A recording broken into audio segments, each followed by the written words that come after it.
What kind of capitulation did the Kremlin want in a secret document in 2022, and what do we expect from the fateful voting day in the USA for us? This and other topics we will discuss right now. My name is Iryna Uzlova, and Mykhailo Sheitelman, political strategist, is with us today. Michael, hello, glad to see you. Thank you for joining us. Good evening, Iryna. Capitulation and puppet status. The media, our media, covered the agreement that the Russian Federation offered for us, for Ukraine, at the beginning of the full-scale invasion. At the beginning of the full-scale war, Russia offered us a so-called peace agreement that resembles a demand for capitulation. Among the proposals is a reduction in the Ukrainian army, as well as a demand that Kyiv pay for the restoration of Donbas region. How do you assess the points of this document? What was Putin counting on when he put forward such inappropriate conditions for us, and what is he counting on now when he endlessly recalls for such agreements? Well, we can't call it agreement exactly, because this is offer. It was Russian offer, Russian ultimatum rather, but not an agreement. Mr. Putin calls that agreement, but agreement, it is anything which agreed between the sides. This document was not anyway agreed. So why this document or this offer was so Russian-oriented, let's say? We should remember what were circumstances when this offer was offered by Russians. Russian troops at this moment, they stayed near Kiev, just 20 kilometers from city center. Russian troops were almost surrounded Kharkiv, and they also captured the airport of Mykolaiv, so they stayed in Mykolaiv region. The same was in Sumy region, so it was the other direction of Russian troops who moved towards Kiev, towards capital city. So this offer was offered by Russia at the moment of the biggest success of Russian army in this war. And in the moment which was very dangerous, absolutely dangerous for Ukraine. And when Ukraine stayed of the edge of losing sovereignty.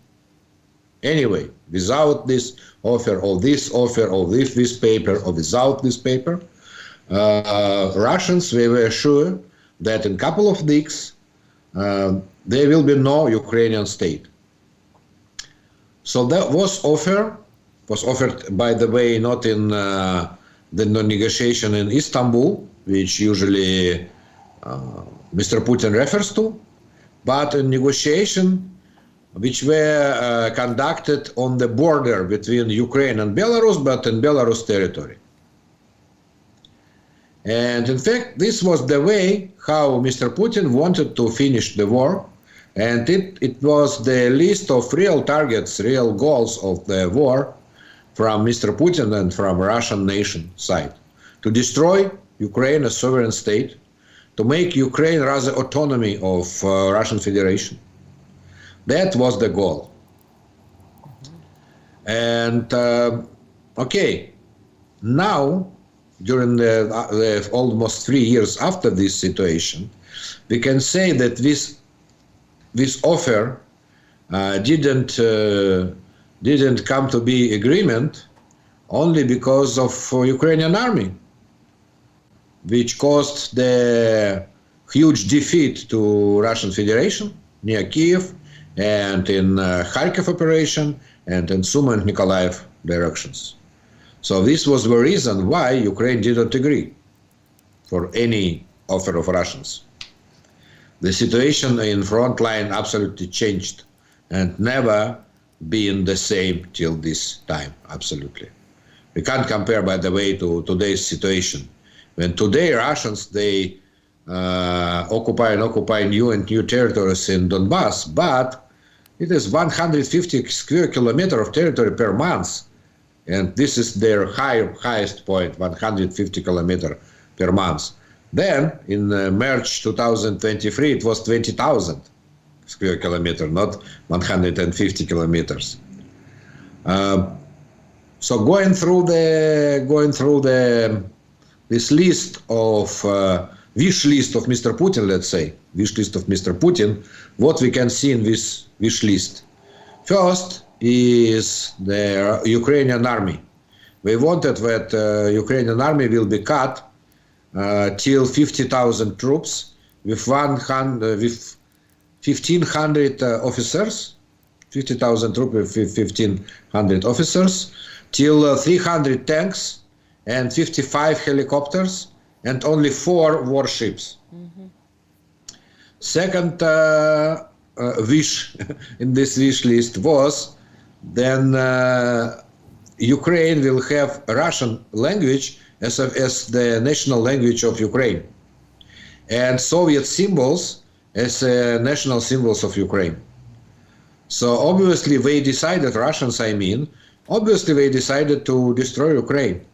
And now when Mr. Putin again mentioned all of this, he says, for example, that Russian Federation, then Ukraine declared its independence, when Russian Federation recognized Ukraine not as sovereign state, but with some, with some conditions. Conditionally recognized state. And Russia recognized Ukraine in condition that Ukraine will be neutral and Ukraine will not have any missiles or something like that, which is absolute bullshit, by the way, absolute bullshit. Because in 1991, each country of former post-Soviet Union, post-Soviet states, recognized other country. And they formed this union of independent states. In this union of independent states, Russia, Ukraine, or Tajikistan, or Turkmenistan, or Georgia, they are the equal states, absolutely equal states with absolutely equal rights. So all the claims of Mr. Putin that that independence of Ukraine is limited by some conditions, this is absolutely bullshit.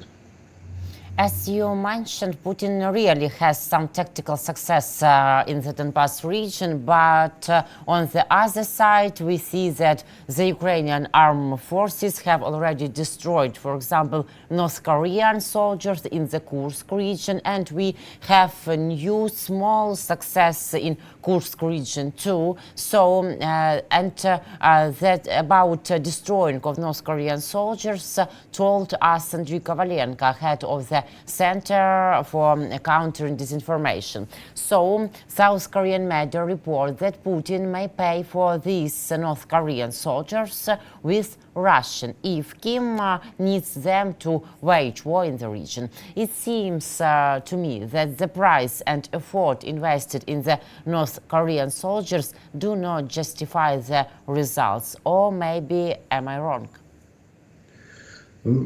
Well, Southern Korean media, they calculated the price exactly. And they say today that the price which Mr. Putin and Russian Federation paid for this North Korean weapon and soldiers is 600,000 tons of rice per year. And it means if we convert this weight of rice, food, we supply food to North Korea, and if we compare it with the weight of North Korean soldiers, so 1 kilo of North Korean soldiers, it is equivalent of 1 ton of rice in this deal. By the way, but to be realistic, we should consider also artillery shells, which has its own price. So all of this price which was paid, it was not paid only for soldiers, but mostly it was paid for shells and missiles, North Korean missiles. So per soldier, per soldier, I saw different figures from $2,000 per soldier till $20,000 per soldiers. If this is $2,000 per soldiers, so this is very big deal, huge and great deal for Russian Federation. If it is $20,000 per soldier, so that's okay. Let's say that's okay deal for Russia, because they pay for their own citizens. In average, they pay $15,000 for joining to Russian military forces.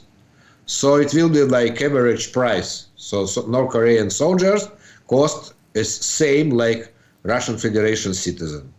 If it is 2,000, so from the business point of view, it is very good deal for Russians. Mm-hmm. So yeah, it is worse. And also except of these figures and prices, South Korean intelligence services, they provided us, they provided public, not us, not Ukraine only, and not only us, but they provided public also this information about how Russia will use these forces.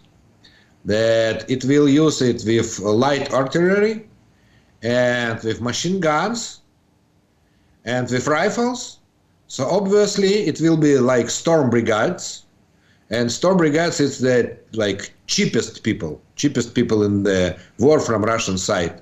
It means they will use it like ammunition, like something which will die every day in hundreds or thousands with huge figures. So they just exchange Russians with North Koreans. Now, Russia doesn't have enough population. It sounds strange, but Russia doesn't have enough population, and you could found it in last Economist and the New York Times article from just a couple of days ago that Russians, they have lack of personnel, and this North Korean, they are just new, very cheap personnel for Russian army. But will the Russian citizens want to go to fight for North Korea if Kim Jong-un asks about it? Yes, absolutely. They are not ideological now. Russians. Russians, they are going to the war for the money, mostly for the money. Agree. So to go to Ukraine or to go to Seoul, it doesn't matter where to go. When they receive $20,000 or $15,000, one-time payment, one installment, not the per month, but one installment. So that's enough for them. For example, they are ready to go for a war for one car, for example, one brand new Russian car. We are ready to die for that. So it doesn't matter where to go. They don't care about the goals of this war.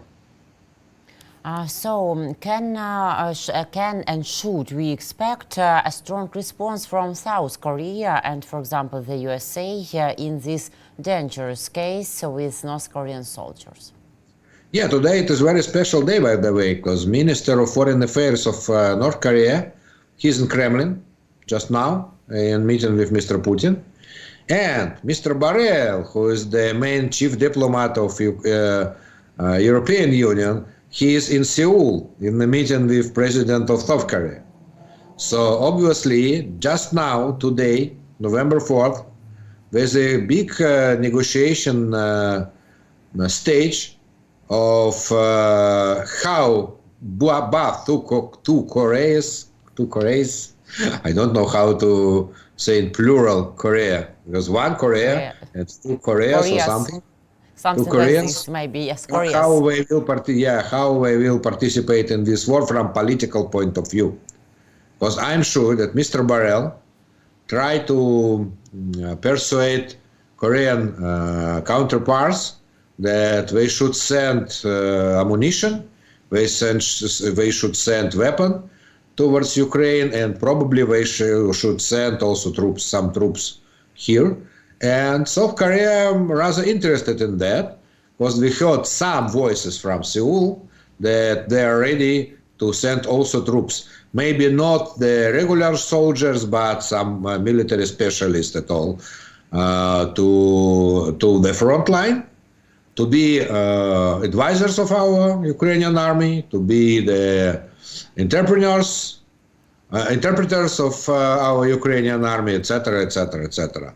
And also, we understand, I mean, we not only in Ukraine, but also in South Korea, that North Korea, we try to use this war as a training camp, as a training of North Korean army to the modern war.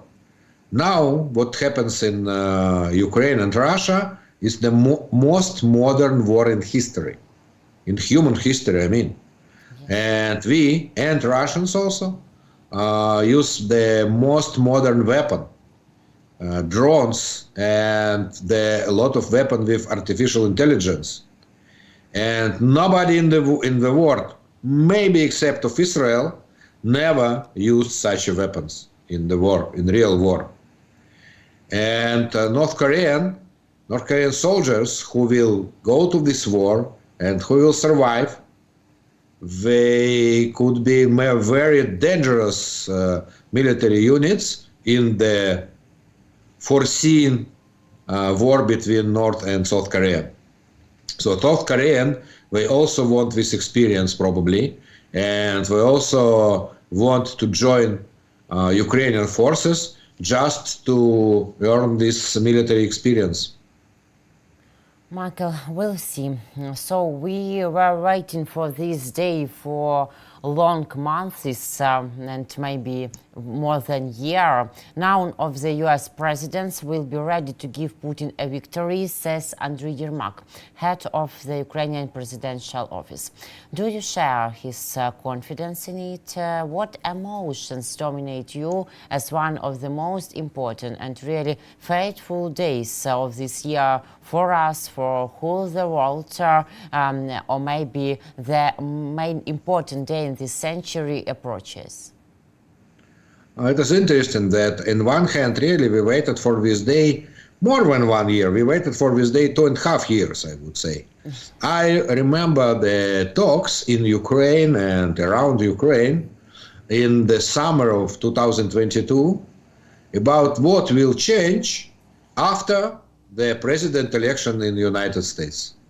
When the United States just started to supply Ukrainian army different kind of weapons like HIMARS, for example, and another very modern weapon. So some pessimists said us, but in 2024 there will be a general election in the United States, and when Mr. Trump will be the president of US, he will cut this supply.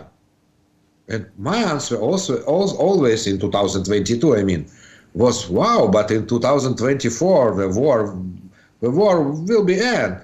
It is unrealistic that the war could continue 3 years nowadays. But it sound what was unrealistic 2.5 years ago, now it is reality. The most strange is not that today we have general election in US. The most strange that till now we have Russian-Ukrainian war, full-scale war. That is the strange thing. That all Western world, with all of this money and technology and power, didn't succeed to stop Russian army. Just one barbaric Russian army with low technology compared to Western world, with very small resources compared to Western world. I should say that all the Russian GDP is half of GDP of California, not of United States, of California. Russia has half of GDP of California, and all the United States and the European Union and other allies, we can't stop Russian army, we can't stop Russia in this aggression till now.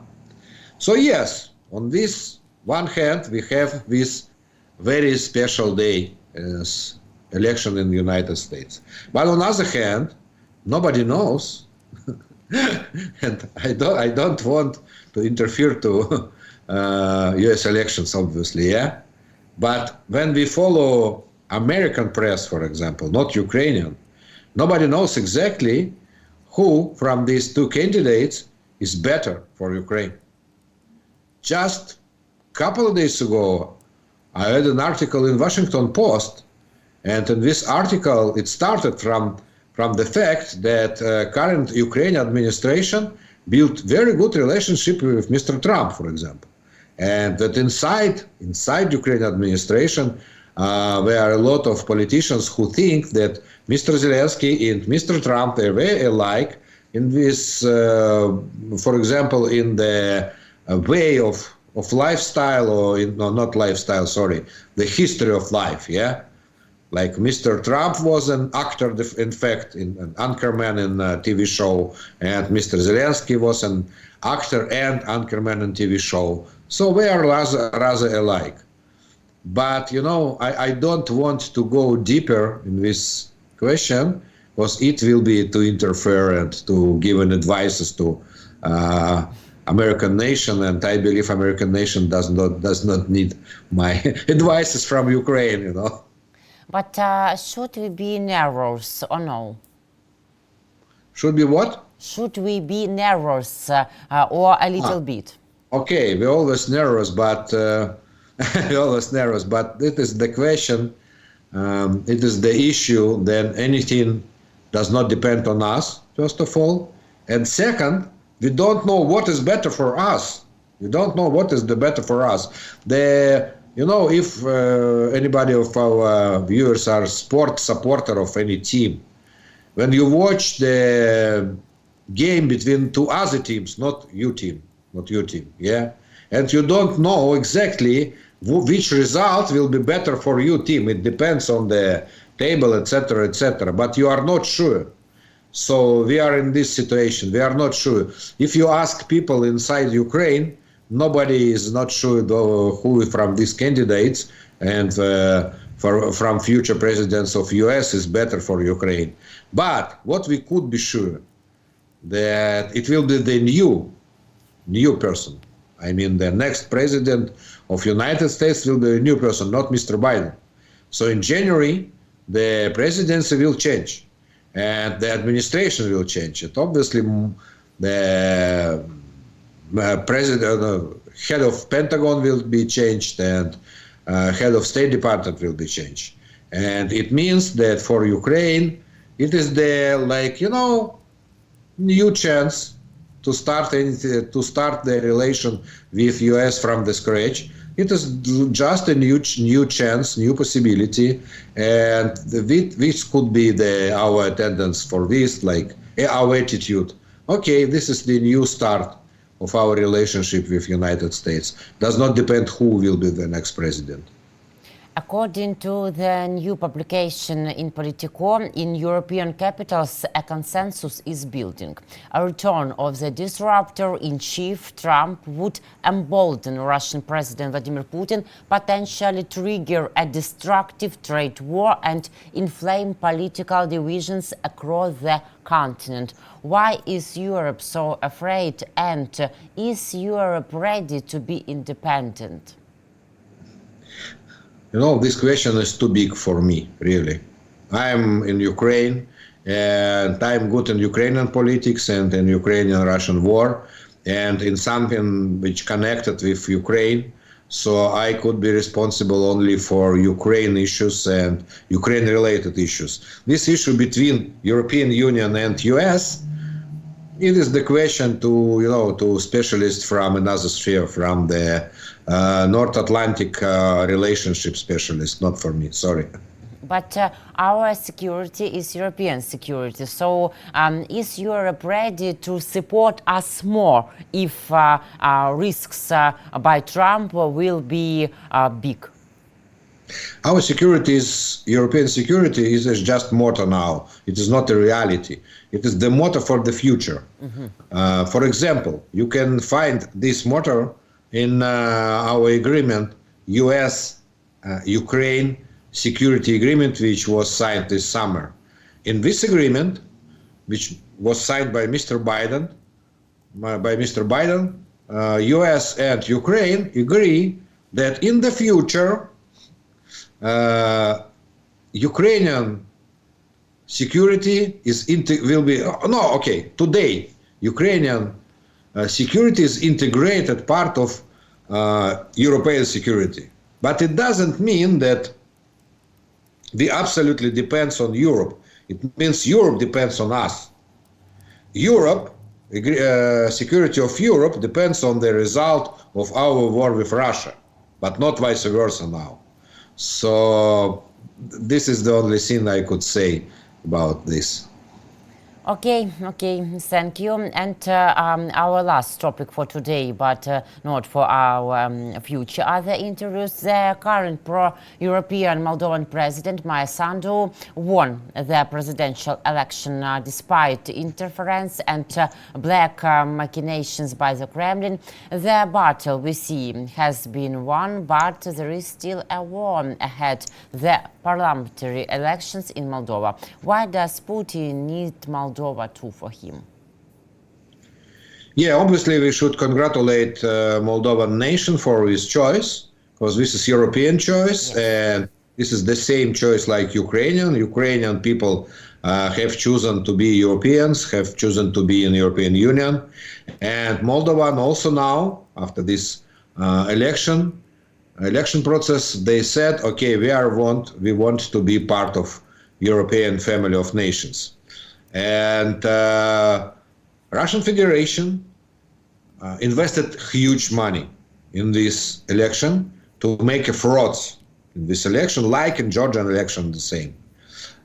They sent planes with free tickets for passengers from Russia who had Moldovan citizenship just to vote.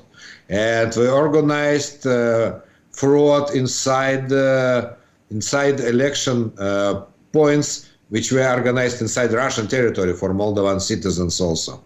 They invested during all the election process, I mean first and second tour of this election, they invested more than $1 billion in the fraud. And they lost that. They lost that. And it is very great achievement for Moldovan nation and for European Union. That Moldova really, and Mykhailo Sheitelman and pro-European parties and pro-European supporters, they won this election. Why Russia wants that? Because Russia wants every country which they think that they are Russian autonomist, like Ukraine, when we started from this proto-agreement, and the same about Georgia, and the same about Belarus, and the same as we see about Moldova. They want Moldova as Russian proxy inside Europe, like they have now Hungary, for example. So they want Moldova to be Russian politically occupied territory, but they didn't succeed in that. Yes, and we see that pro-European citizens are fighting, and pro-European politics fight with them too. Mykhailo, thank you very much for this conversation, for your position, and for your great thoughts. See you next week. Bye. Thank you, Iryna. Mykhailo Sheitelman, political strategist. My name is Iryna Uzlova. Thank you guys for joining us and for watching. See you next week. Be careful.